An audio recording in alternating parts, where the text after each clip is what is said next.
আজকে আমরা সমাধান করব সপ্তম শ্রেণীর রায়োমার্টিন প্রশ্নবিচিত্রা 2025 ফার্স্ট সেমিস্টারের যে অঙ্কের এমসিকিউ টাইপ কোশ্চেনগুলো আমরা সমাধান করছি সেই ফার্স্ট সেমিস্টারের আজকে 10 নাম্বার স্কুলের আমি এমসিকিউ টাইপ কোশ্চেনগুলোকে আমি সমাধান করব। চলো, সকল ছাত্রছাত্রীকে জানাই আমার তরফ থেকে বুকভরা ভালোবাসা এবং অন্তরের অন্তঃস্থল থেকে শ্রদ্ধা। তাই সকল ছাত্রছাত্রীর কাছে আমার একটা অনুরোধ, যারা যারা আমার চ্যানেলটাকে সাবস্ক্রাইব করেছো তারা ভিডিওটা দেখো, এবং যারা ভিডিওটা দেখছো এখনও সাবস্ক্রাইব করোনি তাদের কাছে একটা রিকোয়েস্ট, আমার চ্যানেলটাকে সাবস্ক্রাইব করো। তোমাদের একটা লাইক, একটা কমেন্ট, তোমাদের একটা সহযোগিতা আমার পরবর্তী ভিডিও বানাতে উৎসাহ দেবে। তোমাদের যে সাহায্য আর সহযোগিতায় একদিন হয়তো যে তোমাদেরকে আমি শেখাতে পারবো, কারণ তোমরা খুবই আমার ভিডিওগুলো দেখছো এবং কমেন্ট করছো। তোমাদের এই কমেন্ট এক একটা কমেন্ট আমার কাছে একটা ভালোবাসা জোগাড় করে দিচ্ছে। তোমাদের এই ভালোবাসা নিয়েই আমি এই অঙ্কগুলোকে সমাধান করছি। চলো দেখা যাক কী আছে অঙ্কটা। 10 নাম্বার স্কুল, পেজ হচ্ছে 124। দেখো কি বলেছে, নিচের প্রশ্নগুলি নির্দেশ মতো উত্তর দাও। বলছে সঠিক উত্তরটি, একের কোশ্চেনটা, সঠিক উত্তরটি নির্বাচন করো। বলছে 1.25 টাকা 10 টাকার শতকরা কত হবে। ঠিক আছে, অপশন এখানে অপশন এতে আছে 8%, অপশন বি এতে আছে 12.5%, অপশন সি এতে আছে 0.12% এবং অপশন ডি এতে আছে 5%। চলো আমরা সমাধান করি। সমাধান করার পরে দেখব কিভাবে অঙ্কটা আমরা সমাধান করি। একের দাগের একেরটা, তাহলে বলেছে 1.25 টাকা টাকা টাকা 10 টাকার কত। তার মানে আমি এরকম করে লিখবো। দেখো আমি এরকম করে দিলে 1.25 বাই 10, শতকরা যেহেতু বলেছে ইন্টু 100। বুঝতে পারলে? এবার দেখো এটা আমি একটা স্টেপ জ্যাম করছি না, আর এবারটি করছি। দেখো তাহলে দেখো এটা 10 ছিল ইন্টু এটা 100। তাহলে দেখো এখানে দশমিক তুলছি, উপরের দশমিক তুললে নিচে হবে। দেখো দশমিকের জন্য 1, তারপরে কটা সংখ্যা আছে, একটা দুটো, তারপরে দুটো শূন্য। বুঝতে পারলে? তাহলে দেখো এই 100-র সাথে এই 100 কেটে দিলাম। তাহলে কি পড়ে রইল, দেখো আমার হচ্ছে 125 বাই 10। যদি 5 দিয়ে কাটি এটা হচ্ছে 2 হবে, এটা 5 দিয়ে কাটলে হচ্ছে 25 হবে। বুঝতে পারলে? তাহলে যেহেতু দেখো আমার 10 যে দশমিকে করতে হবে অঙ্কটা, তাহলে আমাকে কি করতে হবে, 12 এটাকে যদি আমি ভাগ করি 25 বাই 2, তাহলে 12.5। বুঝতে পারলে? এটা হচ্ছে পার্সেন্ট। তাহলে আমার উত্তরটা, কোন উত্তরটা সঠিক হবে, বি এর উত্তরটা আমার সঠিক। বুঝতে পারলে? তারপরে কি বলেছে দেখো, সঠিক উত্তরটি নির্বাচন করো। এক্স এর 10% এবং ওয়াই এর 20% পরস্পর সমান হলে তাহলে y/x কত হবে, y/x সমান কত হবে। তাহলে দেখো আমি কিভাবে বলছি, এক্স এর 10%, এক্স এর 10%, এটা হচ্ছে 2-এরটা, এক্স এর 10%, এক্স এর 10% এবং ওয়াই এর সমান, ওয়াই এর কত পার্সেন্ট, ওয়াই এর 20%। বুঝতে পারলে? তাহলে এক্স এর 10%, এক্স এটা বা এক্স এর 10% বলেছে, এক্স ইন্টু 10/100। বুঝতে পারলে?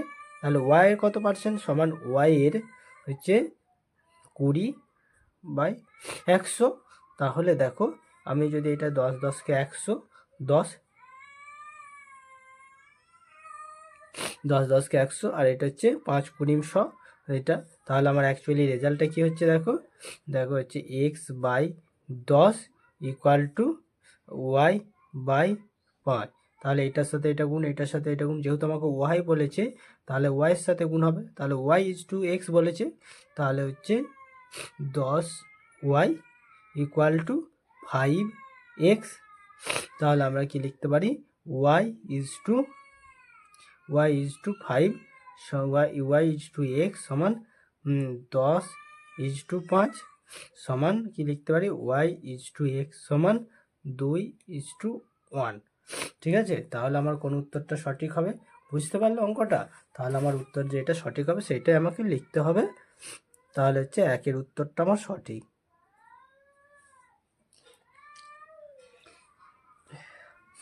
একের উত্তরটা আমার সঠিক।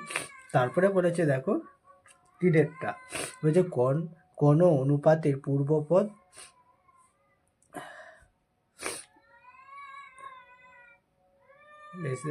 পূর্বপদ হলেই অনুপাতটি দেখো এটা হবে, তোমার উত্তরটা হবে লঘু অনুপাত। বি এর উত্তরটা সঠিক। বুঝতে পারলে?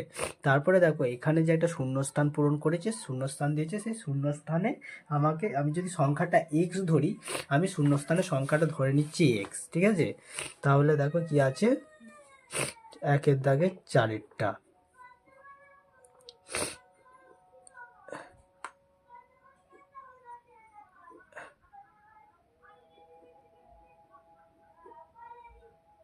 তাহলে দেখো অঙ্কটাকে আমরা সমাধান করব। দেখো আমি যদি এটা এক্স ধরে নিই, বা এই সংখ্যাটা এখানে এটা ধরি, সংখ্যাটি সমান এক্স, এক্স ধরলে এক্স প্লাস ইন্টু এটা 5 ইন্টু এটা 4 সমান, তাহলে এটা 2। তাহলে দেখো এখানে এইটার সাথে এটা গুণ করলে কত হয়, 4-5 20, এখানে মাইনাস আর এখানে প্লাস, প্লাসে মাইনাসে গুণ করলে হচ্ছে minus x minus 20 equal to -2।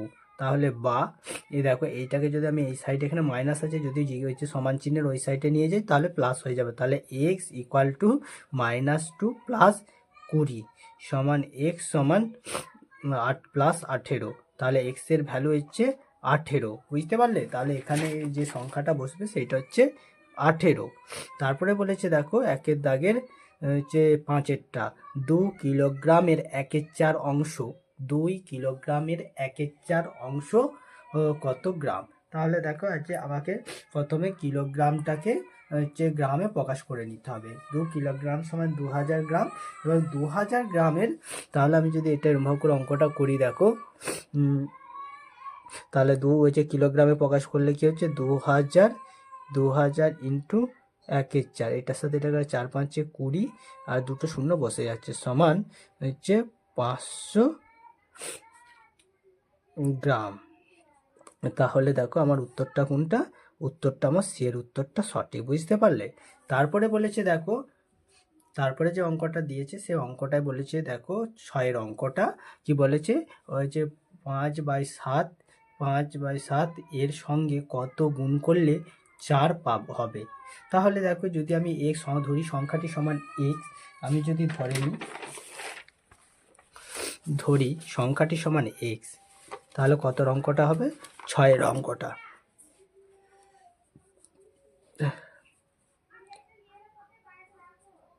ধরি সংখ্যাটি সমান এক্স, শর্তানুসারে বা প্রশ্নানুসারে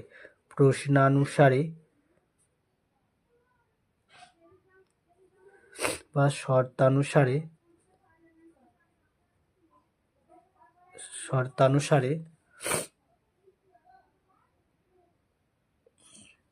দেখো 5/7, শর্তানুসারে 5/7 ইন্টু এক্স সমান 4। বুঝতে পারলে? তাহলে বা দেখো এক্স গুণ আকারে রয়েছে, তার মানে উপরে 5-এর সাথে গুণ হয় 5x/7 ইকুয়াল টু 4। তাহলে এখানে কিছু নাই, মানে এক আছে, এটার সাথে এটা গুণ আর এটার সাথে এটা গুণ, বা তাহলে হচ্ছে 5x ইকুয়াল টু 7 ইন্টু 4, বা এক্স সমান কি হবে, এক্স সমান হবে 7 ইন্টু 4/5। বুঝতে পারলে? তাহলে দেখো হচ্ছে 4-7 28, 28-এর 5। বুঝতে পারলে? তাহলে এটা হচ্ছে, আমি আর পূর্ণ ভাঙছিনি, তাহলে 28/5। তাহলে আমার এইটা অ্যান্সারটা কত হচ্ছে, এই অ্যান্সারটা দেখো 28/5, সি এর উত্তরটা। কারণ যেহেতু আমার এটা পূর্ণ ভাঙার দরকার নেই, কারণ পূর্ণ ভাঙার কোশ্চেনে তো দেয়নি, মানে অপশন দেয়নি এখানে পূর্ণ ভাঙা, তাহলে দরকার নেই, তাই জন্য আমার যে উত্তরটা বেরিয়েছে সেইটাই আমি এখানে করে দিয়েছি। তারপরে দেখো কি বলেছে 7-এরটা, 60 ডিগ্রি কোণকে সমদ্বিখণ্ডিত করলে প্রত্যেক মধ্যবর্তী কোণের মান কত হবে? 60কে সমদ্বিখণ্ডিত করলে 30 ডিগ্রি। ঠিক আছে? তারপরে বলেছে দেখো হচ্ছে একটি সরলরেখার ওপর কোনো বিন্দুতে একটি লম্ব আঁকলে, মানে একটি সরলরেখার ওপর কোনো বিন্দুতে একটি লম্ব আঁকলে যে 90 ডিগ্রি কোণ উৎপন্ন হয়, সেই কোণ দুটির সমদ্বিখণ্ডিত করলে যে 90 ডিগ্রি কোণ উৎপন্ন হয়, সেই কোণ দুটিকে সমদ্বিখণ্ডিত করলে মধ্যবর্তী কোণের মান হবে 90 ডিগ্রি। এটা হচ্ছে 90 ডিগ্রি উত্তর হবে। বুঝতে পারলে? 90 ডিগ্রি উত্তর হবে।